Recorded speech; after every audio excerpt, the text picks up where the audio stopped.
दोस्तों इस वीडियो में हम एफआई मनी के जीरो बैलेंस सेविंग्स अकाउंट को डिस्कस करेंगे और इस पूरी वीडियो में हम इसके एक एक फीचर को एनालाइज करेंगे और at the end of the video हम ये कंक्लूजन निकालेंगे कि क्या हमें एफआई मनी में अपना एक zero balance savings account open करना चाहिए या एफआई मनी के साथ हमें अपना zero balance savings account open नहीं करना चाहिए। अब चाहे आप इसे एफआई मनी का जीरो बैलेंस सेविंग्स अकाउंट बोल लो, चाहे आप इसे फेडरल बैंक का जीरो बैलेंस सेविंग्स अकाउंट बोल लो, दोनों एक ही बात है। अब इस वीडियो में हम सबसे पहले ये देखते हैं कि ये एफआई मनी बेसिकली है क्या। देखो एफआई मनी एक तरह से नियो बैंक है। अब नियो बैंक को चाहे आप मॉडर्न बैंकिंग बोल लो या फिर नियो बैंक को हम ये भी कह सकते हैं कि ऐसे बैंक जिनकी कोई भी फिजिकल ब्रांच होती नहीं है। अब काफी बार लोगों के मन में एक डर आता है कि अगर नियो बैंक की कोई फिजिकल ब्रांच ही नहीं है तो मैं कैसे इसके ऊपर विश्वास कर लूं कि मैं अपना पैसा एफआई मनी के अंदर डिपॉजिट करना शुरू कर दूं, कल को ये बैंक गायब हो जाए कि इसका कुछ अता पता ही ना हो, तो उस केस में लोगों के मन में काफी डर आते हैं। तो सबसे पहले एक एक करके हम इस चीज को देखते हैं कि हमें डरने की जरूरत क्यों नहीं है। क्योंकि पहली चीज, जो एफआई बैंक है ये नियो बैंक है, इसकी कोई भी फिजिकल ब्रांच नहीं है, लेकिन इस बैंक ने टाई अप किया हुआ है। देखो कोई भी नियो बैंक होते हैं ना, ये नियो बैंक टाई अप करते हैं किसी भी एक ऐसे बैंक के साथ जिसकी फिजिकल ब्रांचेस होती हैं। अब इस नियो बैंक, ये जो एफआई मनी है, इस एफआई मनी ने टाई अप किया हुआ है फेडरल बैंक के साथ, ठीक है। दूसरी चीज, एफआई मनी खुद अपने आप में डीआईसीजीसी से इंश्योर्ड है। अब ये डीआईसीजीसी क्या भला है? डीआईसीजीसी यानी deposit insurance credit guarantee corporation, ये आरबीआई की एक सब्सिडरी बॉडी है। अब ये जो आरबीआई की सब्सिडरी बॉडी है, ये आज की डेट में हर बैंक के हर कस्टमर को 5 लाख रुपए का इंश्योरेंस प्रोवाइड करती है। मान लो कल को आपने एफआई मनी में एक सेविंग्स अकाउंट ओपन कर लिया, सेविंग्स अकाउंट ओपन कर लिया और इसमें आपने सपोज करो कि 4 लाख रुपए अपने सेविंग्स अकाउंट में रख दिए, या फिर मान लो 2 लाख सेविंग अकाउंट में रखे और 2 लाख रुपए की एक एफडी एफआई मनी के साथ ओपन करवा ली, तो आपका टोटल 4 लाख रुपया एफआई मनी के पास जमा हो गया। कल को मान लो एनी हाउ, एक हाइपोथेटिकल सिचुएशन लेके चलते हैं, कल को फेडरल बैंक डूब गया, बर्बाद हो गया, कुछ नहीं बचा, इतना पैसा भी नहीं है कि कस्टमर का वापस दे दे, तो ऐसे में आपको कोई प्रॉब्लम नहीं है, क्योंकि डीआईसीजीसी ने स्टार्टिंग में बोल रखा है कि ये जो एफआई मनी है ये डीआईसीजीसी से इंश्योर्ड है। तो आपके तो 4 लाख रुपए ही है और डीआईसीजीसी क्या बोलते हैं कि 5 लाख रुपए तक के पैसे की तो मेरी गारंटी। कल को अगर ये एफआई बैंक डूब भी गया तो आपके 4 लाख रुपए डीआईसीजीसी आपको पे करेगा। अब उसके बाद एफआई मनी के साथ लोगों का सवाल आता है कि भी फिर मैं आईसीआईसीआई में अकाउंट ओपन कर लेता हूँ, एचडीएफसी में कर लेता हूँ, इतने अच्छे अच्छे बैंक्स हैं, मैं एफआई मनी के साथ ही क्यों जाऊँ? देखो ये आपको डिसाइड करना है। ये वीडियो बनाने का मेरा मकसद ये है कि मैं आपको सारी इंफॉर्मेशन प्रोवाइड करा सकूँ। एफआई मनी दूसरे बैंकों से कैसे अलग है, क्या मतलब, एक तो होता है ना कि मेरे पास तो बहुत सारे ऑप्शन है, मेरे घर के पास बहुत सारी ब्रांचेज हैं, तो ये मॉडर्न बैंकिंग की तरफ मैं क्यों जाऊँ? देखो ये नियो बैंक है, ये फ्यूचर बैंकिंग है। मतलब एक तरह से आप ये लगा लो कि बैंकिंग इंडस्ट्री जो इंडिया में है वो बहुत तेजी के साथ मतलब डिजिटली एक तरह से मूव करी है, लेकिन फिर भी ये इसे हम मॉडर्न बैंकिंग कहेंगे। अब ये दूसरे बैंकों से कैसे अलग है? अभी मैं इसके सारे इंटरेस्ट रेट, सेविंग्स अकाउंट में कितना आपको इंटरेस्ट रेट मिलेगा, एफडी में कितना इंटरेस्ट रेट मिलेगा, ये सारी चीजें तो बताऊंगा ही अभी मैं आपको। भाई डेबिट कार्ड अगर आपको जो मिलेगा उसकी कितनी फीस रहेगी, एटीएम से कितना विड्रॉल का पैसा कटेगा, वो सारी चीजें हम डिस्कस करेंगे। पहले हम एक ओवरव्यू डिस्कस कर रहे हैं कि दूसरे बैंकों से एफआई मनी कैसे अलग है। देखो एफआई मनी काम करता है AA टेक्नोलॉजी पे, यानी अकाउंट एग्रीगेटर टेक्नोलॉजी पे, जो आरबीआई ने ये टेक्नोलॉजी डेवलप की है। बाकी बैंक्स भी अडॉप्ट कर रहे हैं, लेकिन एफआई मनी अडॉप्ट कर चुका है। एफआई मनी की, मान लो आपने एफआई मनी में अकाउंट ओपन किया और मान लो आपका आईसीआईसीआई में भी एक अकाउंट है, एसबीआई में भी एक अकाउंट है और एक्सिस में भी एक अकाउंट है, ठीक है।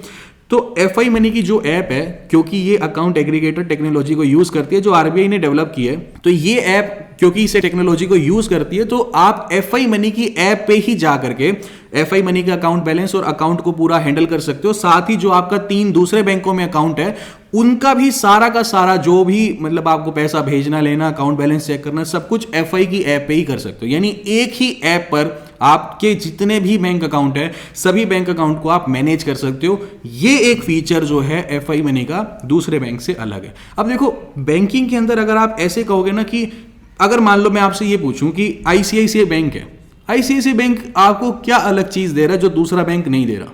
मान लो इंडिया के टॉप 5 बैंक्स उठा लो, ठीक है, एक्सिस बैंक उठा लो, आईसीआईसीआई, एचडीएफसी, एसबीआई, ये आपने टॉप 5 बैंक्स उठा लिए, ठीक है। तो ये जो बैंक है इनमें किसी भी, एसबीआई उठा लो, चलो एसबीआई आपको क्या अलग चीज दे रहा है जो दूसरे बैंक नहीं दे रहे? बैंकिंग इंडस्ट्री में हर चीज कॉमन है, बस पॉइंट ये है कि सर्विस के ऊपर बात आ जाती है कि कौन सा बैंक कितनी ज़्यादा आपको सर्विसेज दे रहा है। हाँ, ये बात ठीक है कि चलो आईसीआईसीआई की जो आई मोबाइल ऐप है वो बहुत अच्छी ऐप है, मतलब पर्सनली मैं आपको बताऊं कि उस जैसी ऐप मतलब दूसरे बैंकों की नहीं है। आईसीआईसीआई की iMobile app one of the best app है। तो कुछ कुछ थोड़ी थोड़ी कमियां होती हैं, अदरवाइज 90% तो सभी बैंक सेम सर्विसेज ही आपको ऑफर कर रहे हैं। तो एक चीज ये भी होती है कि मान लो जैसे एफआई मनी है, आज की डेट में आपने देखा होगा कि अमेजोन पे चले जाओ, स्विगी पे चले जाओ, बहुत जगह एफआई मनी के डिस्काउंट्स आपको मिलते हैं कि अगर आपका एफआई मनी में अकाउंट है या फिर अगर आप एफआई मनी से पेमेंट कर रहे हो तो आपको इतना डिस्काउंट मिलेगा। तो बहुत सारी चीजें होती हैं। तो ये तो आपको डिसाइड करना है कि आपको एफआई मनी में अकाउंट ओपन करना है या नहीं करना। अब यहां पर अगर आप एफआई मनी में अपना अकाउंट ओपन कर लेते हो, ठीक है, वैसे अकाउंट ओपनिंग का जो लिंक है वो मैं आपको नीचे डिस्क्रिप्शन बॉक्स में दे दूंगा। इजीली उस लिंक पे जैसे ही आप क्लिक करोगे आप एफआई मनी की ऑफिशियल वेबसाइट पर पहुंच जाओगे। कुछ अपनी बेसिक डिटेल्स आपको एंटर करनी है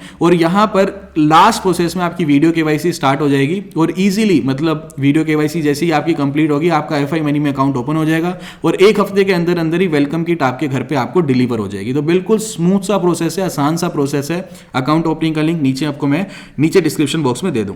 तो जैसे मान लो अगर आपका अकाउंट ओपन हो गया तो इंटरेस्ट रेट कितना मिलेगा, जो भी पैसा आप सेविंग अकाउंट में रखोगे। तो यहां पे एफआई मनी बोलता है कि हम आपको 3% का इंटरेस्ट रेट देंगे अगर आप जो भी पैसा सेविंग्स अकाउंट में रखोगे। सबसे अच्छी बात यह है कि जो आपको डेबिट कार्ड मिलेगा उस डेबिट कार्ड की कोई फीस ही नहीं है। दूसरा कोई भी बैंक उठा लो डेबिट कार्ड की आपसे फीस चार्ज करेगा, लेकिन एफआई मनी आपसे डेबिट कार्ड की कोई भी फीस चार्ज ही नहीं करता। जीरो फीस, ना ज्वाइनिंग पे ना ही एनुअल। तो ये सबसे अच्छी बात है कि आपको अपनी जेब से 1 रुपया भी खर्च नहीं करना इस अकाउंट को ओपन करने के लिए। तो बहुत अच्छी बात है। अगर मैं एफडी के रेट ऑफ इंटरेस्ट की बात करूं तो यहां पर 271 यानी एक तरह से आप ये मान लो कि अगर आप 365 डेज की एफडी ओपन करा रहे हो ना तो आपको 6% का इंटरेस्ट रेट मिल रहा है। लेकिन ये काम गलती से भी मत करना, आप ओपन करना 366 डेज की। सिर्फ एक दिन एक्स्ट्रा पे आपको एक दिन एक्स्ट्रा की अगर मतलब टेन्योर की एफडी कराओगे तो उस केस में आपको 6% से बढ़ के 6.60% का इंटरेस्ट रेट मिलेगा। तो ऐसे काफी लोग जल्दबाजी में क्या करते हैं, 1 साल की एफडी सेलेक्ट करते हैं। वैसे तो ऑनलाइन भी आप एफआई मनी की ऐप से एफडी ओपन कर सकते हो। तो क्या होता है कि जल्दी जल्दी में 1 साल की एफडी हम सेलेक्ट कर लेते हैं। 1 साल की एफडी पे सिर्फ 6% का इंटरेस्ट रेट है। इससे अच्छा आप 366 डेज की कराओ तो 6.60%। लेकिन अगर आप 18 मंथ्स की कराते हो यानी 1.5 साल की, तो उस केस में आपको फिर बहुत अच्छा इंटरेस्ट रेट मिलेगा। 7.25% का interest rate FI money offer कर रहा है। इसके बाद एक सवाल ये आता है कि एटीएम ठीक है मेरे पास आ गया, एफआई मनी का एटीएम कार्ड आ गया, डेबिट कार्ड आ गया, इस डेबिट कार्ड से मैं कितनी बार एटीएम मशीन में जाके कैश विड्रॉ कर सकता हूं।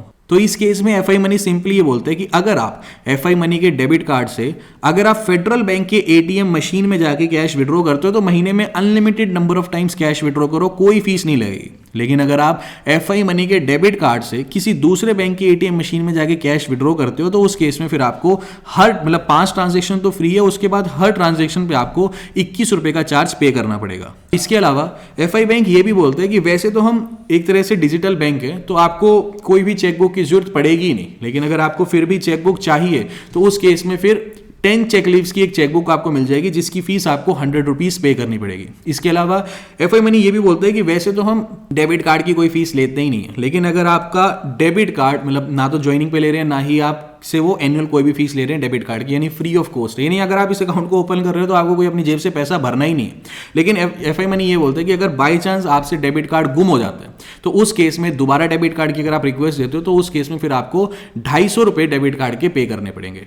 इन सब के अलावा इस एफआई मनी का सिर्फ एक डिसएडवांटेज ये है कि जो एफआई मनी का डेबिट कार्ड है उस डेबिट कार्ड को कभी भी किसी पेट्रोल पंप पे जाके स्वाइप मत करना। अदरवाइज जितनी अमाउंट का आप स्वाइप करोगे उसका 2.5% एज अ फीस आपको लगेगी, या तो 2.5% लगेगी या फिर हर ट्रांजेक्शन के पीछे 10 रुपए लगेगी। जो भी इसमें से ज्यादा होगा वो फीस आपको पे करनी पड़ेगी। तो ये इसका एक डिसएडवांटेज है। तो अगर आप एफआई मनी में अकाउंट खोल भी लेते हो तो आपको कोई भी फीस पे नहीं करनी। सब चीजों में बहुत सही है, बहुत बढ़िया अकाउंट है। लेकिन एक चीज हमेशा याद रखना, काफी बार क्या होता है कि पेट्रोल पंप पे हम कार्ड दे देते हैं क्योंकि दूसरे बैंकों की कोई फीस नहीं लगती डेबिट कार्ड पे, क्रेडिट कार्ड पे लग जाती है लेकिन डेबिट कार्ड पे तो कभी फीस लगती ही नहीं है। तो उस केस में एफआई मनी के अगर आप डेबिट कार्ड को पेट्रोल पंप पे स्वाइप करते हो तो फालतू यूजलेस आपको 2.5% ट्रांजैक्शन अमाउंट का पे करना पड़ेगा। तो वो एक बेकार बात हो जाती है बस इस अकाउंट की। अदरवाइज पेट्रोल पंप पे कार्ड ना स्वाइप करो, कैश पेमेंट कर दो, तो उस बाकी सभी चीज़ों में एफआई मनी का जो अकाउंट है वो बेस्ट है। आप इजीली इस अकाउंट को ओपन कर सकते हो, कोई भी ऐसे हिडन चार्जेस नहीं है और कोई भी ऐसी दूसरी प्रॉब्लम नहीं है इस अकाउंट के साथ। तो बाकी चीज़ों में ये अकाउंट बेस्ट है। बाकी ये था एक छोटा सा एनालिसिस एफआई जो जीरो बैलेंस सेविंग्स अकाउंट है उसके ऊपर। अगर इसके अलावा भी आपको ये कंपेयर करना है कि इंडिया में बेस्ट बैंक कौन सा है zero balance savings account opening के लिए, क्योंकि ये तो मैंने एफआई मनी आपके साथ डिस्कस कर दिया, तो एक वीडियो हमने ये भी बनाई हुई है, थोड़ी वीडियो की लेंथ लंबी है, लेकिन उसमें एक एक करके 5 बैंक हमने डिस्कस किए जो इंडिया के बेस्ट हैं, कि वो पांचों बैंकों में कौन सा ऐसा बैंक है जो बेस्ट है zero balance savings account opening के लिए। तो उसका ये वाली वीडियो है, ये वीडियो मैं इसका लिंक भी मैं आपको नीचे डिस्क्रिप्शन बॉक्स में दे दूंगा और एंड स्क्रीन पे भी लगा देता हूं। तो यहां पे इस वीडियो को आप देखो, इजीली इस वीडियो को देख के मतलब आपको एक आइडिया लग जाएगा कि आप मतलब एफआई मनी अच्छा अकाउंट है, लेकिन अगर आपको ये देखना है कि बेस्ट ऐसा कौन सा अकाउंट है जीरो बैलेंस सेविंग्स अकाउंट का, तो इस वीडियो को भी आप देख सकते हो। तो बाकी एफआई मनी का अकाउंट ओपनिंग का लिंक नीचे डिस्क्रिप्शन बॉक्स में दे दिया है, इस वीडियो का लिंक भी नीचे डिस्क्रिप्शन बॉक्स में दे दूंगा। आप इजीली वीडियो को देखो और कंपेयर कर लो, तो काफ़ी इजी हो जाएगा आपके लिए जज करना कि किस बैंक में zero balance savings account open करना चाहिए। तो अभी के लिए this is the end of the video. Thanks for listening and thank you all.